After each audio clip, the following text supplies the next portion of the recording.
Ini unik tapi kenyataan. Ini membuat kita tercengang. Tadi kita sudah dengarkan bagaimana pernyataan dari Maijen TNI Purnawirawan Burhan yang sudah menjelaskan secara gamblang bahwa sudah ada kelompok baru LGBT TNI Polri. Kemudian juga tadi menjelaskan pimpinannya Sersan, anggotanya Kolonel. Apa yang menyebabkan ini terjadi? Karena kita semua terhenyak ketika kemudian mendengarkan kabar ada oknum TNI yang terlibat juga LGBT, memiliki perilaku seks menyimpang, dan juga bagaimana ini bisa tumbuh subur di tubuh TNI. Kita sudah kedatangan narasumber lainnya selain bersama Mas Reza Indragiri, masih ada Mas Muhammad Iqbal. Assalamualaikum warahmatullahi wabarakatuh. Selamat malam. Gimana Mas Iqbal kabarnya? Alhamdulillah baik, sehat. Baik, Mas Iqbal ini merupakan akademisi, praktisi, kemudian juga psikolog rumah konseling dan dekan Fakultas Psikologi Universitas Mercu Buana. Kemudian juga di luar sudah terhubung juga dengan kita narasumber berikutnya yang merupakan Sekjen MUI, Bapak Anwar Abbas. Assalamualaikum warahmatullahi wabarakatuh. Selamat malam, Pak Anwar Abbas. Waalaikumsalam warahmatullahi wabarakatuh. Selamat malam, Mbak Putri. Baik, sebelum nanti kita akan mendengarkan bagaimana sorotan dan juga sikap dari MUI untuk menanggapi hal ini. Mungkin Mas Iqbal bisa bercerita dari pengalaman apa yang ditemui dalam kasus-kasus di lapangan. Betulkah hal ini terjadi? Karena masyarakat ingin sekali mengetahui. Selama ini yang kita bayangkan begitu kan, Korps TNI ataupun Polri ini memang sangat maco begitu kan, dan dengan tugasnya memang melindungi masyarakat. Tapi ternyata ada oknum-oknum di dua korps ini yang ternyata LGBT. Ya, saya kira kalau Hakim Agung yang bicara, saya kira itu fakta. Saya kira ini fenomena gunung es di dalam tubuh TNI Polri yang harus diungkap sedalam-dalamnya. Karena berbagai jurnal pun saya baca memang militer itu salah satu posisi rentan. Jadi kalau dalamnya homoseksual, gay misalnya, dia memiliki tipe dua, top dan bottom. Kalau bottom dia nggak mungkin melambai, ketahuan dari awal. Tapi yang berat itu adalah mereka yang menjadi top, yang badan kekar, penampilan menarik. Yang kedua, yang memprihatinkan adalah biseksual. Ini yang mengerikan, yang dia sangat sulit sekali dideteksi. Dia menikah, dia punya anak, tetapi dia pun memiliki pasangan sejenis. Dan tentu saja fenomena ini memprihatinkan karena lagi-lagi LGBT adalah ancaman negara. Karena dia sudah merusak sendi-sendi ke keluarga. Ya, bayangkan ketika mereka menginginkan isu menikah sejenis, apa yang terjadi? Bahwa generasi-generasi kita akan runtuh semua gitu loh. Yang kedua adalah bahwa di lingkungan TNI Polri saya kira ada beberapa kemungkinan. Yang pertama ada namanya istilah homoseksual karena pengaruh lingkungan. Contohnya apa? Di penjara. Orang di penjara yang awalnya normal, dia bisa menjadi seorang homoseksual.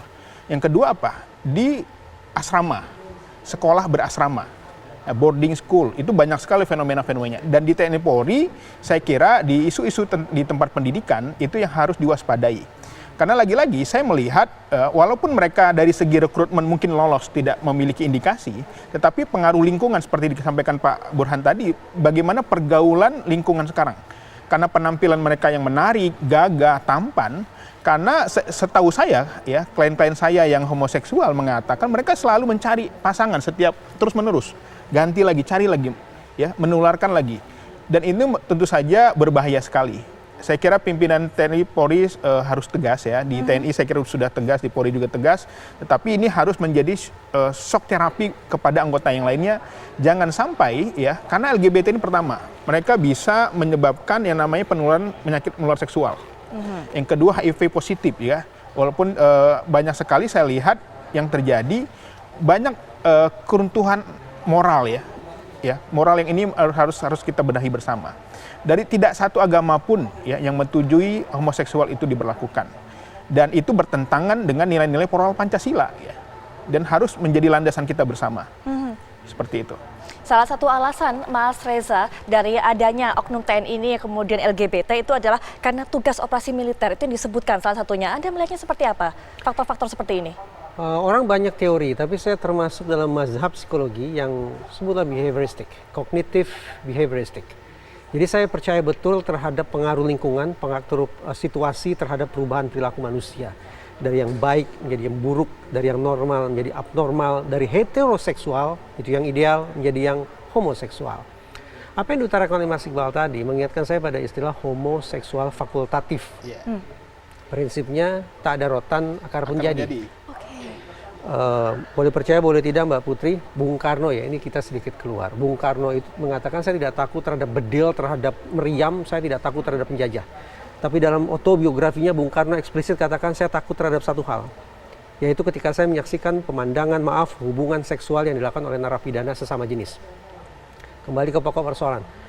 adanya tugas lapangan, terisolasi dalam asrama, itulah barangkali faktor-faktor situasi yang kemudian membuat para penghuni asrama atau para oknum-oknum kita ini berpikiran tak ada rotan akar pun jadi. Hasrat seksual itu terus-menerus ada karena kodrati sifatnya dan semestinya harus terpenuhi, tapi kemudian sayang disayang dipenuhi dengan cara-cara yang kalau kata teman-teman disebut sebagai cara-cara yang melanggar kodrat kemanusiaan. Ya, ya. Istilah kodrat kemanusiaan, pelanggaran terhadap kodrat kemanusiaan tidak hanya diutarakan oleh teman-teman dari psikologi. Ada sebuah perhimpunan para intelektual, termasuk Mas Iqbal di dalamnya, Gerakan Indonesia Beradab. Sarjana hukum di situ, sarjana psikologi, kedokteran, sebutlah berbagai macam disiplin ilmu berkumpul di situ menyebut LGBT sebagai fenomena yang menyimpang dari kodrat kemanusiaan. Baik, kita akan juga minta bagaimana MUI memberikan tanggapan mengenai hal ini. Karena satu hal yang sudah kami dengar, MUI mengutuk dan juga meminta dengan sanksi tegas mengenai hal ini dari TNI. Silakan Pak Anwar Abbas. Ya, saya atas nama Majelis Ulama Indonesia ya sangat berterima kasih ya kepada pihak yang telah membongkar ya, yang telah mengangkat masalah LGBT yang ada di tentara ya dan mungkin juga polisi. Ya karena apa namanya? Karena ini adalah persoalan yang muncul akhir-akhir ini yang juga mendapat dukungan dari dunia internasional. Dan bagi kita bangsa Indonesia ya sebagai bangsa yang beragama ya, seperti tadi dikatakan oleh teman-teman bahwa ini adalah perilaku yang menyimpang ya, yang berbeda dari kodratnya, yang berbeda dari fitrahnya. Nah, oleh karena itu memang ya praktek-praktek seperti ini ya harus kita tindak ya. Dan jangan ada tentara dan polisi yang terlibat dalam praktek-praktek LGBT.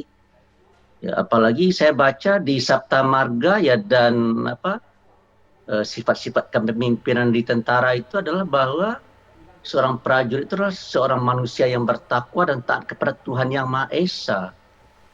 Nah, sementara tadi dikatakan bahwa tidak ada satu agama pun yang diakui oleh negara di negeri ini ya, yang mentolerir praktek LGBT. Jadi dengan demikian di dalam diri mereka ya ada pengingkaran terhadap Sabta Marga dan prinsip-prinsip kepemimpinan yang mereka junjung tinggi. Nah, oleh karena itu menurut saya ya orang yang seperti ini tidak boleh ada itu di dalam jajaran tentara dan polisi ya. Karena melanggar jati diri mereka. Ya, apalagi ya bagi masyarakat ya ini jelas-jelas ya aib jadinya ya. Baik. Nah, oleh karena itu bagi saya ya karena Sabta Marga itu bagi tentara merupakan kehormatan dan nyawa bagi prajurit ya. Lalu kalau seandainya kehormatan dan nyawanya sudah bermasalah ya bagi saya institusi tentara dan Polri itu menjadi terancam menurut saya. Dan trust terhadap tentara dan polisi menjadi hilang dan itu sangat-sangat tidak kita inginkan. Baik, mengurangi kepercayaan terhadap Polri dan juga TNI. Nanti kita akan bahas lebih lanjut mengenai hal ini. Kami juga sebenarnya sudah menghubungi dari pihak TNI maupun pihak Polri, namun hingga saat ini belum memberikan tanggapan untuk bisa terlibat dalam perbincangan ini. Kami segera kembali. Lagi perbincangan Mas Iqbal di rumah konseling, apakah juga menangani? Adakah kemudian oknum TNI Polri yang juga berkonsultasi di rumah konseling? Saya kira kalau oknum TNI Polri nggak ada, tapi masyarakat umum ya, baik itu mahasiswa, pekerja swasta ataupun ASN juga ada. Tetapi saya melihat lagi-lagi ini fenomena gunung es ya.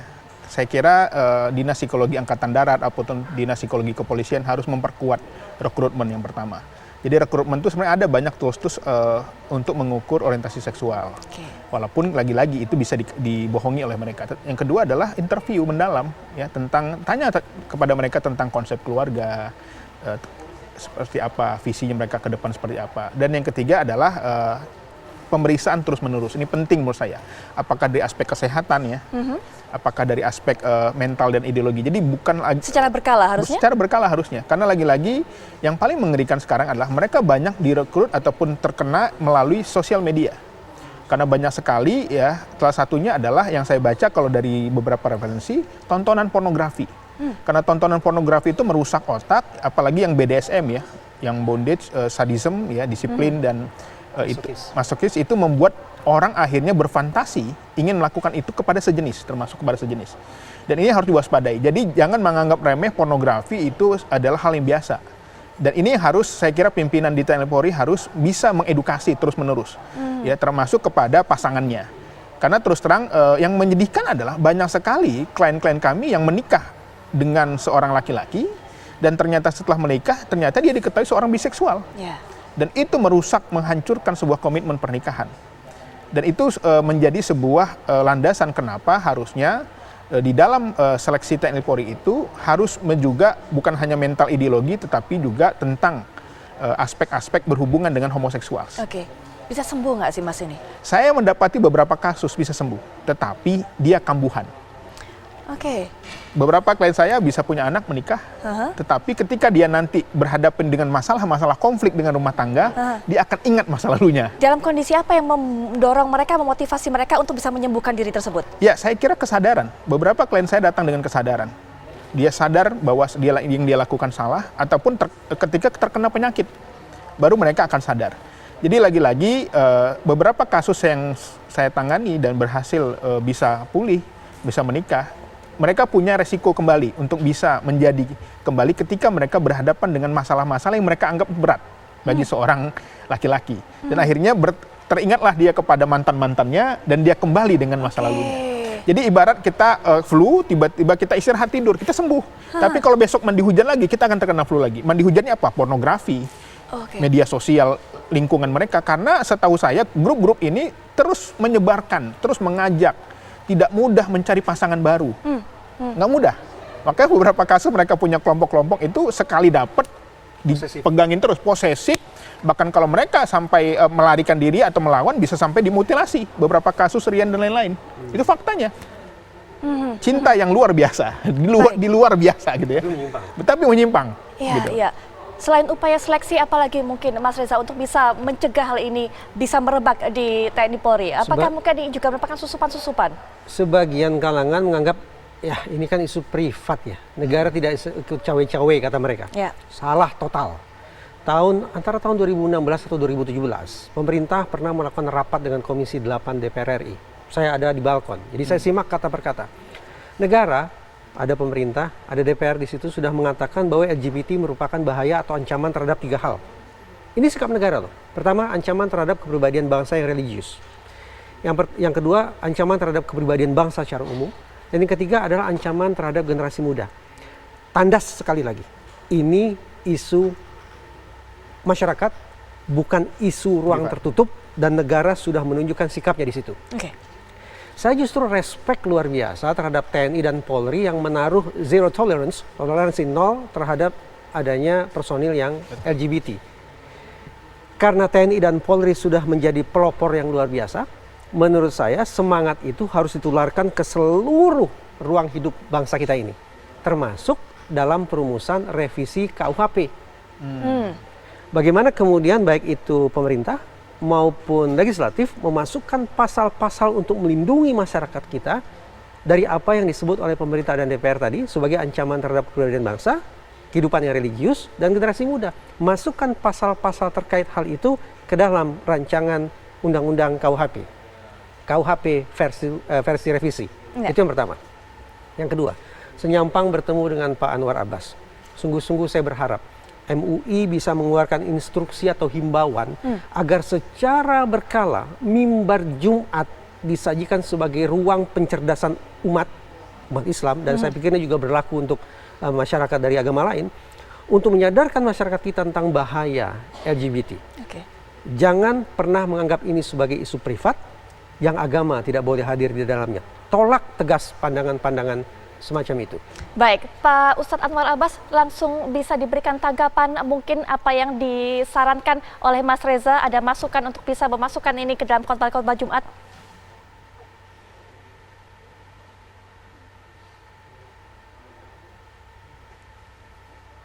Pak Anwar, mendengar suara saya? Iya. Baik, Pak Anwar. Ya, baik. Silakan Pak Anwar. Tadi ada tanggapan dan juga saran dari Mas Reza untuk bisa memasukkan materi mengenai anti LGBT ini ke dalam khotbah-khotbah Jumat. Ya, saya setuju sekali bahwa isu ini bukan isu privat ya, ini isu publik ya. Karena ini adalah larangan Tuhan ya. Yang namanya larangan Tuhan itu ya, itu kalau dikerjakan, dia tidak hanya akan menimbulkan bencana dan malapetaka bagi yang bersangkutan, tapi juga akan bisa menimbulkan bencana dan malapetaka bagi orang lain. Jadi jangan sekali-kali mereka menyatakan bahwa ini adalah hak pribadi saya. Ya karena kalau seandainya dia melakukan penyimpangan yang akan menanggung bencananya, ya orang lain juga ikut gitu. Nah, mungkin mereka berlindung di balik hak asasi manusia ya. Sekarang kita tes, kita uji konsep itu ya. Yang namanya hak asasi manusia itu kalau kita tegakkan ya, maka manusia itu akan maslahat dibuatnya ya. Misalkan begini, makan itu adalah hak asasi manusia ya. Jadi kalau kita makan dan kita minum, maka kita akan maslahat dibuatnya ya. Tapi kalau seandainya orang itu melakukan praktik LGBT ya, itu menurut saya bukan hak asasi manusia, tapi adalah sebuah konsep anti manusia dan anti kemanusiaan. Kenapa saya katakan bahwa konsep LGBT itu adalah konsep yang anti manusia dan kemanusiaan? So kalau seandainya semua orang melakukan praktik LGBT di atas dunia ini, maka dalam rentang waktu 100 tahun, maka tidak ada satupun orang yang ada di dunia ini. Jadi oleh karena itu menurut saya praktik ini adalah bukan praktik yang manusiawi, tetapi adalah sebuah praktik yang anti manusia dan kemanusiaan. Dan dia akan membuat makhluk yang bernama manusia punah di atas bumi ini. Timbul pertanyaan, apakah praktik yang seperti ini kita tolerir apa tidak? Baik. Ya tidak bisa ditolerir lah. Baik. Secara rasional saja, jangan dikaitkan dengan agama. Ya. Kalau dalam agama sudah jelas ya, hukuman orang yang melakukan praktik ini sangat besar ya. Baik. Karena mereka akan dilaknat oleh Allah. Jadi nanti ini tidak hanya di dunia, tetapi nanti juga di hari akhirat ya. Baik. Nah, oleh karena itu bagi saya ya, saya berterima kasih sekali ya. Ada yang mengangkat masalah ini ya, sehingga semua kita tersadarkan gitu. Dan sehingga kita harapkan semua kita akan bereaksi untuk bagaimana caranya supaya masalah LGBT ini kita bisa hapus ya. Dan bendung di negeri ini. Terima kasih. Baik, terima kasih Pak Anwar Abbas atas waktunya dan juga tadi sudah memberikan pesan-pesan tentunya. Mas Iqbal, terima kasih sudah berkenan hadir di sini. Mas Reza juga terima kasih untuk bisa bergabung dalam dialog ini. Dan pemirsa, hingga akhir acara ini sebenarnya kami terus mencoba menghubungi dari pihak ataupun perwakilan pihak TNI dan juga Polri, namun belum ada yang bisa bergabung dengan diskusi ini untuk bisa memberikan keterangan. Usai sudah tugas kami untuk menemani Anda di Apa Kabar Indonesia Malam Akhir Pekan. Sesaat lagi Anda bisa menyaksikan kabar utama bersama rekan saya Windy Wellingtonia. Jangan lupa Anda bisa dapatkan informasi terbaru di tvOneNews.com. Saya Putri Viola pamit, selamat malam, sampai jumpa.